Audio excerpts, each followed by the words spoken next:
আসসালামু আলাইকুম। তো ক্যাটিজেন টোকেন লিস্টেড হয়েছে 23শে সেপ্টেম্বর। তো ক্যাটিজেন টোকেন যারা আর কি বিটগেট এক্সচেঞ্জারে লিস্টেড হওয়ার পরেও তো যারা হচ্ছে বিটগেট অ্যাড্রেস বাইন্ড করেননি, তারা সেক্ষেত্রে আপনারা হচ্ছে টোন কিপারের মাধ্যমে আর কি উইথড্রটা নিতে পারবেন। তো টোন কিপারে আপনারা কীভাবে নেবেন সে প্রসেসটি দেখাই দেবো, কিন্তু তার আগে একটা কথা, আমি আর কি উইথড্রোর ভিতরে যাই। উইথড্রোর ভিতরে যাওয়ার পরে এখানে দেখেন একটা ক্লেম অপশন আছে, ক্লেম অপশনে ক্লিক করবেন। তো ক্লেম অপশনে ক্লিক করার পরে এখানে হচ্ছে আপনারা টোন কিপার ওয়ালেট কানেক্ট করবেন। তো এখানে হচ্ছে আমার টোন কিপার আর কি ওয়ালেটটা কানেক্ট করা শেষ।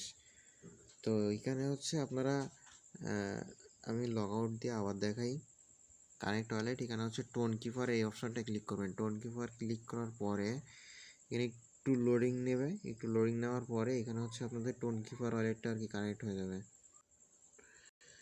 তো এইখানে হালকা লোডিং নেওয়ার পরে টোন কিপার ওয়ালেটটা আর কি কানেক্ট হয়ে যাবে। এখানে হচ্ছে আপনারা ডান লেখা আসবে, এখানে ডান লেখা আসলে আর কি মনে করবেন কানেক্ট হয়ে গেছে। তো এইখানে আবার গেমের ভিতরে নিয়ে যাবে। তো তারপরে এইখান থেকে আপনাদের হচ্ছে টোন কিপারটা কানেক্ট করার পরে এখানে হচ্ছে আপনাদের আর কি এই ইন্টারফেসটা নিয়ে আসবে। এর মানে হচ্ছে আপনাদের টোন কিপার ওয়ালেটে আর কি এই যে গেমে যে ওয়াট টোকেনটা নেওয়ার জন্য আপনাদের হচ্ছে কিছু ট্রানজ্যাকশন করা লাগবে। তো আপনারা হচ্ছে আর কি টোকেনটা কিন্তু এখান থেকে খুব সামান্য পরিমাণে পাবেন, 344 বা 400 এমন পাবেন। তো এটার ভ্যালু কিন্তু অনেক কম, মানে রেট প্রাইস অনেক কম। তো সেক্ষেত্রে ভাই আপনারা হচ্ছে টোন ফি ট্রানজ্যাকশন করার আগে আপনারা কি দেখবেন যে আপনাদের টোকেনটা কত আছে, বা যে টোকেনটা আর কি উইথড্র দেবেন সেটা হচ্ছে ট্রানজ্যাকশন ফি থেকে মানে ভ্যালু তার কম নাকি বেশি, এটা একটু খেয়াল করে নেবেন। তো তার জন্য সর্বপ্রথম আমরা হচ্ছে বাইন্যান্স অ্যাকাউন্টে যাব।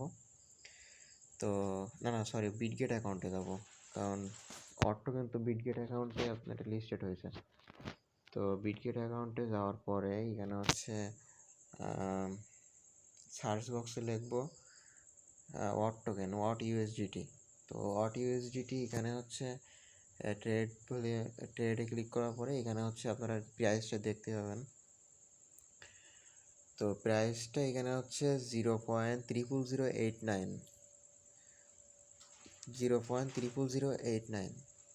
তো 0.00089। তো আপনাদের 300, আচ্ছা গুণ 344। তো 344টা টোকেন, এটা কিন্তু মানে প্রায় সবারই যারা আর কি মাইনিং বেশি করেনি, কিছুদিন ধরে মাইনিং করতেছে, তাদের কিন্তু এই টোকেনটাই দিয়েছে। তো এই টোকেনটার ভ্যালু আপনাদের হচ্ছে 30 সেন্টের মতো, আর হচ্ছে আপনাদের 0.5 ট্রানজ্যাকশন ফি লাগবে, যার ভ্যালু কিন্তু আপনার 250 টাকার মতো। তো 250 টাকা ট্রানজ্যাকশন ফি দিয়ে আপনি 30 সেন্টের ওয়াট কয়েন কেন নেবেন? তো আরেকটা কথা বলি, এটা হচ্ছে আর কি হোল্ড করেন, সেটাও দেখাচ্ছি কেন। তো এখানে হচ্ছে উইথড্র অপশনে এখানে আসার পরে এখানে হচ্ছে আপনারা দেখেন আপনারা মোট যে টোকেনটা পাইছেন সেটা হচ্ছে 3509টা, মানে আমি পাইছি 3509টা। এটা আর কি সবার ক্ষেত্রে এটা মনে হয় দিয়েছে। হ্যাঁ, যারা মাইনিং বেশি করেছে তাদের বেশি দিয়েছে, কিন্তু যারা আর কি বেশি আর কি মাইনিং করেনি তাদের প্রায় সেমই দিয়েছে, সবারই এই সেম টোকেনটাই দিয়েছে। তো 3509টার মতো টোকেন দিয়েছে। এখানে হচ্ছে ফার্স্ট যে টোকেনটা আর কি, মানে ফার্স্ট যে ক্লেমের অপশানটা দিয়েছে, মানে প্রথম যে ক্লেমের অপশানটা দিয়েছে এইটা, আর হচ্ছে মানে 344টা, আর হচ্ছে আপনাদের 88 ডে, মানে হচ্ছে প্রায় 3-3.5 মাস পরে এই টোকেনটা ক্লেম করতে দেবে। হ্যাঁ, 3-3.5 মাস পরে এটা টোকেনটা ক্লেম করতে দেবে। তার মানে হচ্ছে 3 মাস, 3.5 মাস পরে আপনি 3509টা টোকেন ক্লেম করতে পারবেন।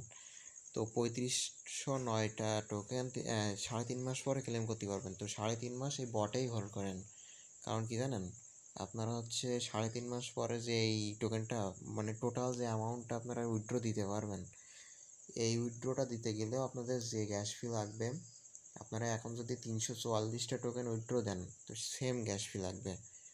তো 250 টাকা খরচ করে আপনি 30 সেন্টের জন্য 250 টাকা খরচ করে আপনি গ্যাস ফি খরচ করে কেন উইথড্র নেবেন?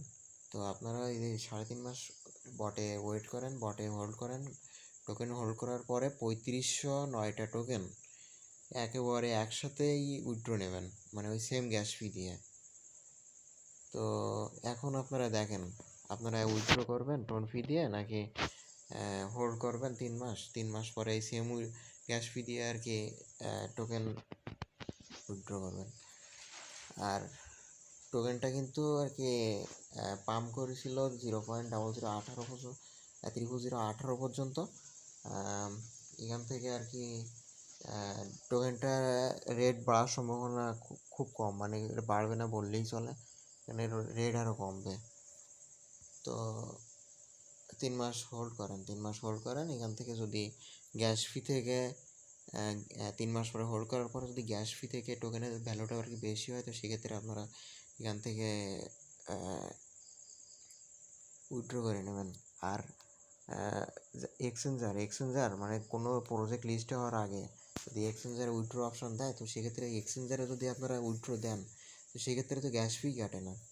আপনারা তো এক্সচেঞ্জার থেকে এক্সচেঞ্জারে উইথড্র দেননি কেন? তো এক্সচেঞ্জারে উইথড্র দেওয়া উচিত ছিল। আর যাদের এক্সচেঞ্জার নেই, তো সেক্ষেত্রে ভাই দেখেন এক্সচেঞ্জার মানে এখানে তো ক্রিপ্টো নিয়েই কাজ করতে এসেছেন। যদি আপনাদের যদি একটা ক্রিপ্টো অ্যাকাউন্টই না থাকে, তাহলে ভাই আর কি বলবো। আচ্ছা ভাই, ভিডিওটা আজকে এই পর্যন্তই। আসসালামু আলাইকুম।